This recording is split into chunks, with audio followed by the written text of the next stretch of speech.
রাহুল ধরো ধরো, তুমি একদিকে আর আমি একদিকে, এক্ষুনি চিতায় বলে ছাই হয়ে যাবো। আজ শান্তি, আজ শান্তি, আজ শান্তি। রাজা হরিশ্চন্দ্র মনিবর, মনিবর কেন কেন প্রবল ঝড় বৃষ্টি বর্ষণ করে ওই চিতায় তুমি জল ঢেলে চিতার আগুন নিভিয়ে দিলে? জানিয়ে দিন দাও দাও করে চিতা জ্বলবে, আর ছেলের সাথে সাথে সব দুঃখ যন্ত্রণা আমি পুরে ছাই করতে চাই। রাজা হরিশ্চন্দ্র, যার জন্য তোমরা নিজেকে নিঃশেষ করতে যাচ্ছ, শয়ন করে দাও মাটিতে, আমি এক্ষুনি তোদের বুকে ফিরিয়ে দিচ্ছি।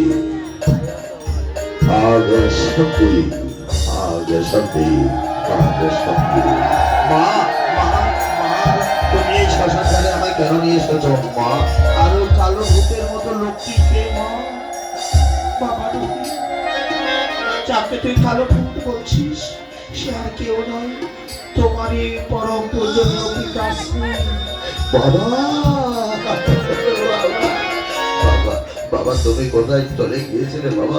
জানো বাবা, একজনের খাবার দুজন খেয়ে খেয়ে আমরা কত কঙ্গাল হয়ে পড়েছিলাম ব্রাহ্মণের বাড়িতে। রাজা হরিশ্চন্দ্র মনিবর,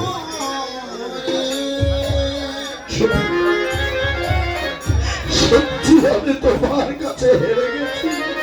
বলবো যতটুকু সাধনা ভজন ধ্যান ধারণ তপস্যা করে আমি ধর্ম সঞ্চয় করতে পারিনি,